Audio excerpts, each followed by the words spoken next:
Welcome to the explainer. All right, let's just jump right in. We're going to break down the actual hard math behind exactly how you should be sizing your prediction market trades, not just to survive out there, but to actually thrive.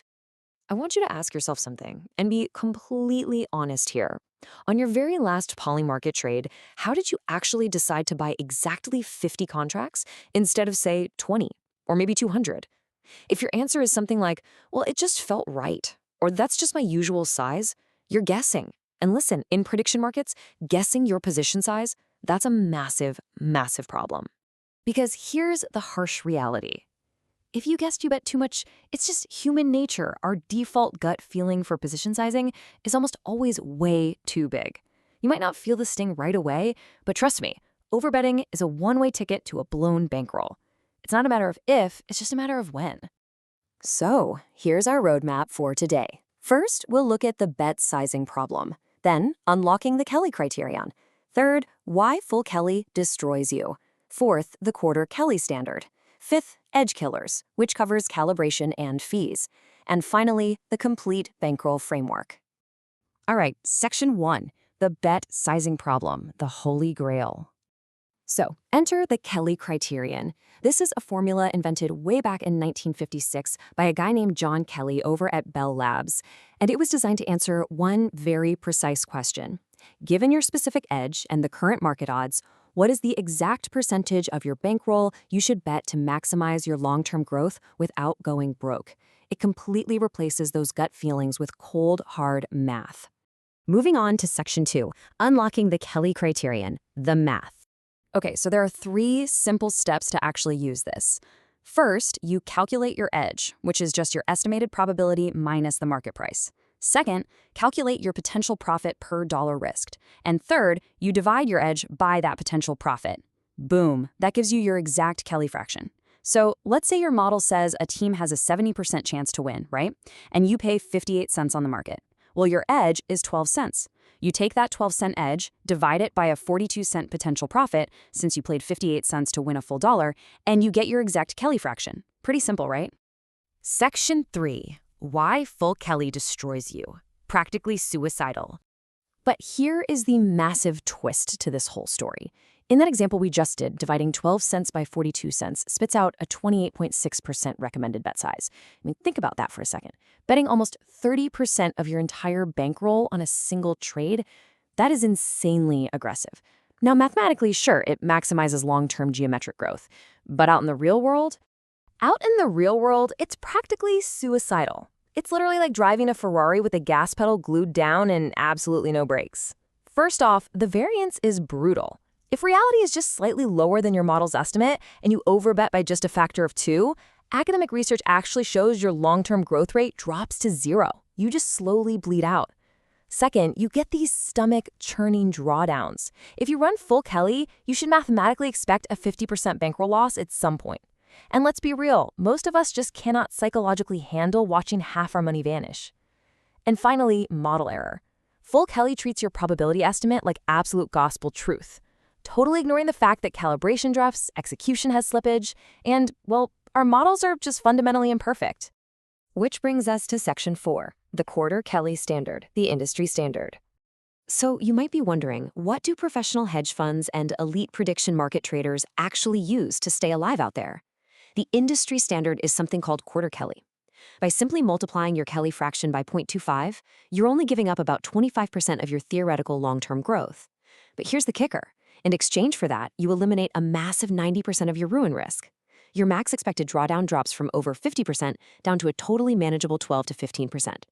And honestly, the absolute most important part, if your model is off by, say, 10 percentage points, quarter Kelly actually survives with positive growth, while full Kelly completely blows up. The tangible math here speaks for itself. Let's say you're working with a $1,000 bankroll. Full Kelly wants you to bet $286. If you hit a bad run of 3 losses in a row, and believe me, that absolutely will happen, it costs you $858. That's catastrophic. Game over. But with quarter Kelly, your bet is just $71. Those same 3 losses cost you $213. That's just a bump in the road. It's totally recoverable. You get to live to trade another day. Section 5. Edge killers, calibration, and fees. Okay, now we really need to talk about the silent killers, the stuff that eats your edge before you even get a chance to place your bet. You know that beautiful, theoretical 12-cent edge we calculated earlier? Well, in reality, that gets rapidly chewed down to about 7 cents once you factor in platform taker fees, like Polymarket's 2%, and typical slippage. You absolutely have to subtract these costs from your fair probability before you even run the Kelly formula. This right here is exactly why thin edges, basically anything under 8 cents, rarely ever justify making a bet. The whole edge gets eaten alive before the event even starts. And there's something else. Your model's expected calibration error, or ECE, matters deeply. Remember, overbetting is what kills you, underbetting just slows you down a bit. To put that into perspective, take Zine Huddle's NCAA men's basketball model. It maintains a 4.39% ECE.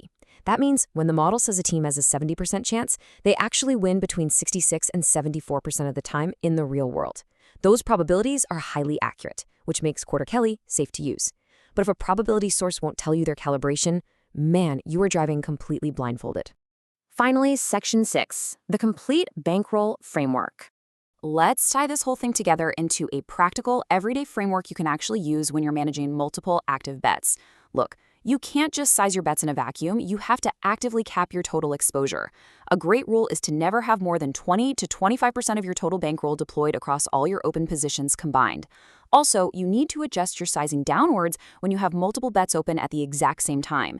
The standard way to do this is to divide your Kelly fraction by the square root of n, where n is the number of simultaneous bets you have, and finally, treat same sport bets on the same night as correlated risk. They aren't independent events, so please don't treat them like they are. Now, this next stat might actually shock you. Did you know that about 60 to 65% of detected signals are just straight up rejected by professional bots? And why is that? Because after fees and slippage are calculated, the Kelly formula literally returns a zero. The edge is just too small to even act on. Which brings up a really crucial piece of trading psychology. The discipline to not trade when Kelly says don't trade is worth more than any single winning bet. When that formula returns a zero, it's acting as your own personal financial bodyguard. It's forcing you to walk away from negative expected value trades, even when your gut is screaming at you to bet just because, the game is on. You've got to listen to the math. To survive out there, you absolutely must enforce strict, totally emotionless boundaries. Start with a really small bankroll, maybe just $100 to $500, until you actually prove your edge over a good 100+ trades. Enforce a daily loss limit, like a hard stop after losing 5% in a single session. Use streak detection. If you hit 5 consecutive losses, pause and review your model. And maybe most importantly, let the math do its job with automatic scaling. Let Kelly naturally reduce your bet sizes during a drawdown. Do not try to bet big to win it back. Just let the formula handle the mean reversion perfectly. Quarter Kelly.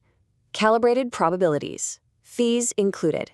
The framework is completely proven, and the math is crystal clear. Which brings us to the end of this explainer, but I want to leave you with one final, absolutely essential question before you make your very next trade. You know the exact math now, but will you actually follow it?